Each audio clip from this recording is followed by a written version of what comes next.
can standards-based grading be the gateway to competency-based education? This video was put together by Jen Sigrist, Matt Townsley, and Bridget Wagner.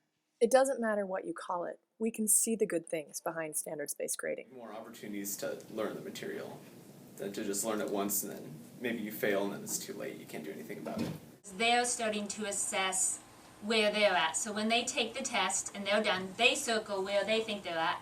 And sometimes they'll write me notes like, I thought I knew this better, or I'm really confused on this step.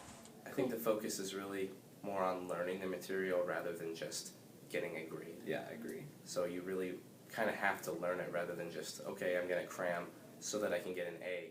A single teacher can make changes to how they're reporting student learning in a standards-based format. Competency-based education is a system-wide approach of dealing with the questions that standards-based grading will most certainly bring to the forefront. When I think of competency-based education, I believe there are multiple entry points. Project-based learning and standards-based grading are two of those entry points. In my experience, standards-based grading causes teachers to look at their grading practices and ask, are my kids actually learning? Versus, are my kids just earning a passing grade? Whatever the entry point, at some point there's enough push on past practices that it leads the system to address fundamental questions. Competency-based education is the shift to the system that focuses on learning rather than seat time. It accepts evidence of learning in a variety of ways and contexts, and it goes beyond the single classroom implementation of a change to grading practices or adding project-based learning, and it forces the entire system to address aspects of a more personalized approach to learning. Tying a letter grade to a course is a foundational piece of our K-12 system. And so when you make that move from your course grades to standards-based assessment and reporting, it is a foundational shift. I almost think of it as a game of Jenga, where you've taken a piece out of the very bottom and shifted it.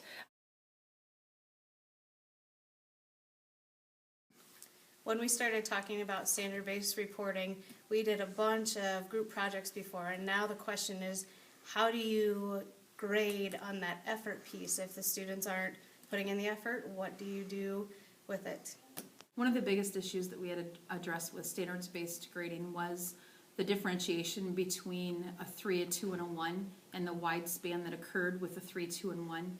For instance, when we had those students that were at 3s, were they at 3s at the very beginning? Did they need teaching to become a 3?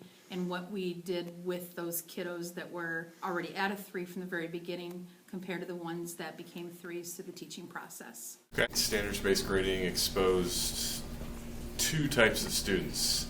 The first type of student is the student that understands things really quick, or they already understand it before they walk in the door. And then I found they have to sit for long periods of time, doing nothing, waiting for other people to get it, whereas they could be pushed in other ways. And then kind of the opposite of the side of that is the student that takes a long time to get it.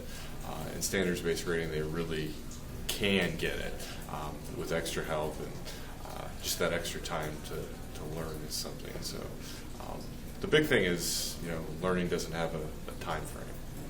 One of the main issues or big concerns that we had at the start of the year when it came to the standard-based grading is how do we assess the homework portion of it.